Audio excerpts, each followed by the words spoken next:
As we mentioned in our first hour, Roman Catholic cardinals are one step closer to selecting a new pope. On Tuesday, they'll meet in the Sistine Chapel for the first round of voting.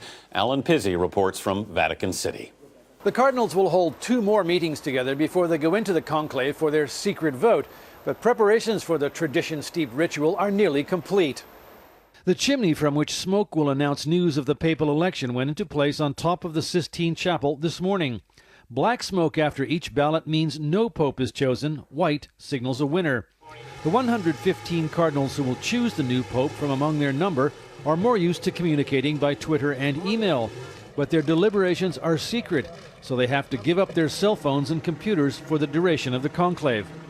The residence where they stay, and even the 300-yard route to and from the Sistine Chapel, has jamming devices installed, turning it into an electronic dead zone to ensure secrecy. The cardinals have taken an unusually long time for deliberations prior to announcing the conclave. Speaking on background, one cardinal said there is general accord that the time has come for a fresh start in the church, and the new pope needs a strong team to deal with a host of problems. Writer and historian Father Thomas Rees agreed. One of those problems is the Vatican Curia. Another problem is preaching the gospel. Another problem is just being relevant to young people today who are just turned off by the church. The voting to choose the man for the monumental task takes place under Michelangelo's magnificent frescoes depicting the story of creation. Preparations required installing a false floor and tables and chairs for the cardinals to sit facing each other across the room.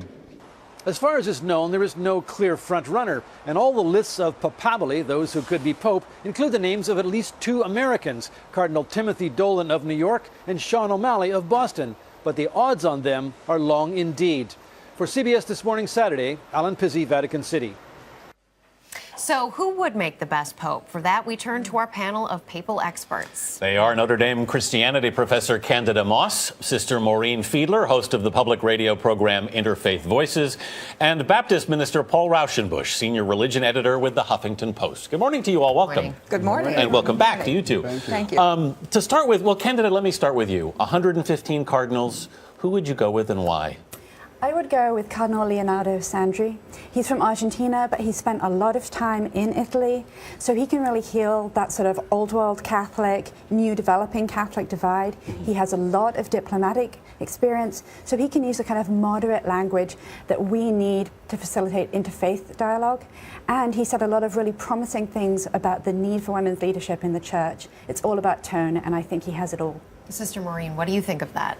Well, I'm always happy with anybody who even mentions the word women's leadership in the church. I think one drawback is perhaps that he spent a lot of time in the Vatican bureaucracy, does not have a lot of pastoral experience. Right. And some of the cardinals are really looking for people who've been pastors and bishops.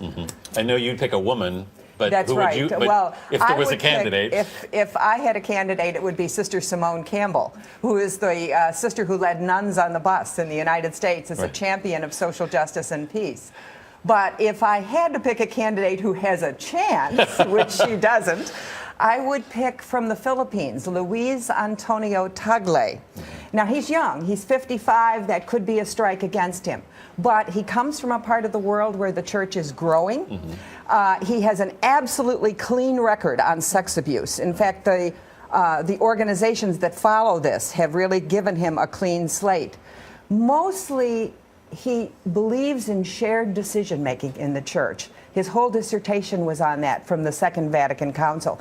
Not only that, he lives simply. He rides a bike, and reportedly he has invited street people in to have dinner with him. So those are all things in his favor, I think. Paul, how important is it that we choose a new pope, or that the Catholic Church, rather, chooses a new pope that is representative of parts of the world where the Catholic Church is growing, places like the Philippines or Africa? Well, people would say the opposite, actually. There, the church is growing. Actually, it's Europe that really needs a pope that can speak to the language of secularism, of the people who are falling away. I mean, look at the German church, 180,000 resigned in 1 year. Similar numbers numbers in Austria. That's the reason my choice is the Austrian Cardinal Schönborn, who has been wonderful on sex abuse scandals. He inherited, succeeded a cardinal who was accused of sex abuse. And he has a great record on that. He has a great record on interfaith relations, and also he's the only cardinal who has actually spoken up about sexuality and to be open to gay and lesbians in the church slightly. I wouldn't say dramatically. That's still radical. It is radical for this group. Yes. A number of people are mentioning the possibility of an American. Cardinal Timothy Dolan out of New York, Cardinal O'Malley out of Boston. Is there really a chance, do you think? Well, historically, the Vatican or any conclave has been reluctant to link the superpower of the world with the papacy. Right. They don't want a superpower pope. I love that. They don't want a superpower pope, no. But I would say just 2 days ago, one of the kind of journalists who's really been watching this came out and said the next pope will be Dolan. And this is an Italian journalist who's a Vatican watcher. So it's the first word that I've heard really from there. Also, why do you think that it was so necessary for the Curia to kind of shut down the American? I think there's some sort of sense that there's an ascendancy of those candidates that's surprising. And O'Malley could be one of them. He's a Capuchin, a Franciscan. Again, somebody who believes in living quite simply. Right. I'm told that if you have dinner with the Archbishop of Boston, O'Malley, you might be served tuna fish and chips. Literally. What do you think?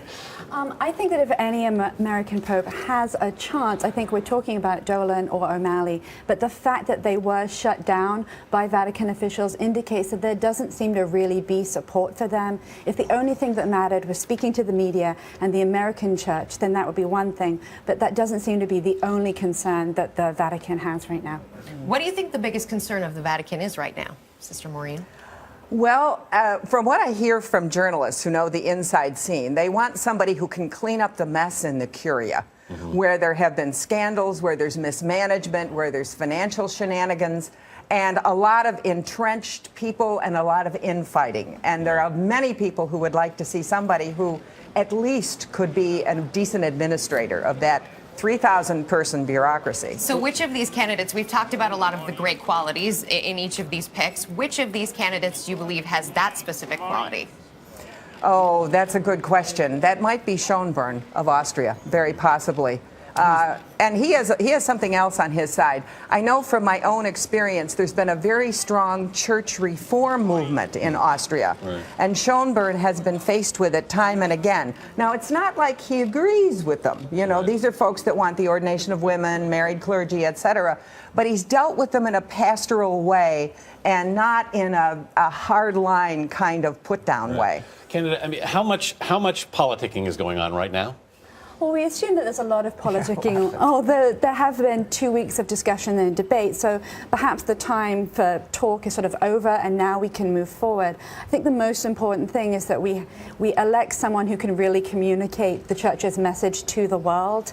A lot of the problems we've seen recently have been about a failure to really address the issues in terms that people can understand. So we do need someone media savvy and charismatic.